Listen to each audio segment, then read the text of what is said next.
friends, welcome to my channel. I am going to read The State of Play by Bilal Ghani. The need to recognize women drug users. Jammu and Kashmir is in the grip of a drug crisis.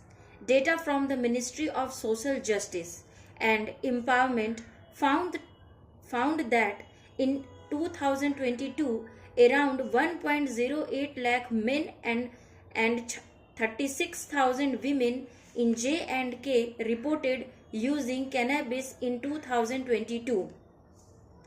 About 5.34 lakh men and 8,000 women consumed opioids. 1.6 lakh men and 8,000 women used sedatives. And 1.27 lakh men and 7,000 women were addicted to inhalants. While there is growing alarm over male addiction, women remain overlooked. While many women bear the brunt of drug use among male family members, a much smaller share of them, 7% of drug users in J&K in 2023, or roughly 62,000 individuals, have also turned to drugs for different reasons. Due to acute anxiety and other mental health difficulties during periods of political unrest, losing husbands, sons, and brothers during conflicts, sustained periods of unemployment, marital issues, and gender-based pressures. Some women are reportedly used for drug peddling and are abused, sometimes sexually. Some are also introduced to drugs by their male friends and family members. As women drug users are considered to be bringing shame and dishonor to their families, many of them are segregated in their communities. Further, there is no gender-sensitive infrastructure to support women drug users. According to the ministry, out of the 46 addiction treatment facilities across India, only 10 are in J&K, and out of 340 rehabilitation centers nationwide, J&K has only one such center. There is no women-only rehabilitation center in the region. There are very few female counselors, a crisis that is especially grave when we consider the stories of abuse. There is also no public space for women to speak openly about addiction. Where then will women seek help or even share their stories with one another? The shame associated with being a drug user, compounded by the psychological toll of substance use, invisibility of women. Their trauma remains untreated because of social stigma and an indifferent system.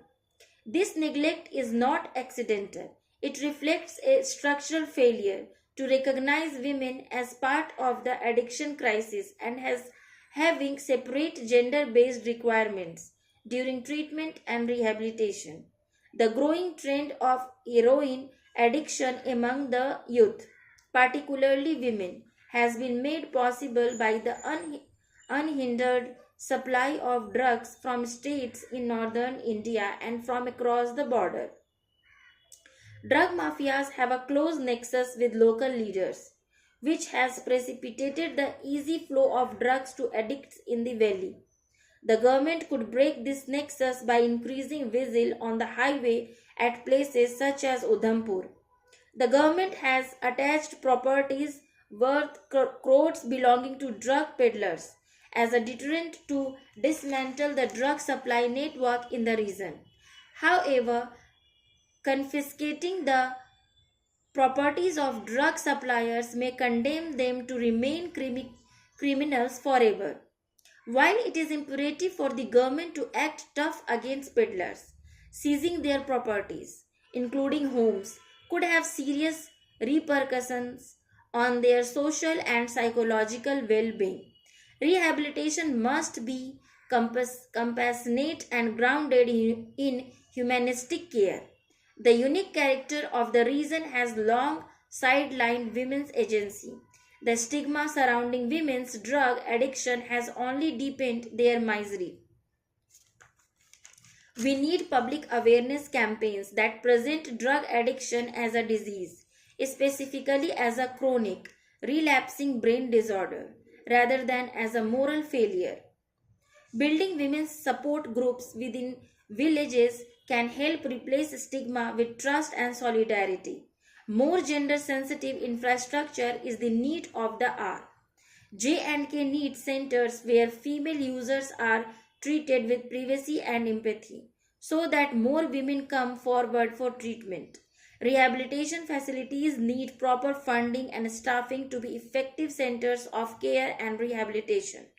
But for all of this to happen, it is crucial that the J&K government first recognizes that drug addiction is a public health emergency that requires both government and community engagement, and that women drug users need proper and separate rehabilitation, including therapy, counseling, and a fair opportunity to recover and live a normal and dignified life. Thank you for listening.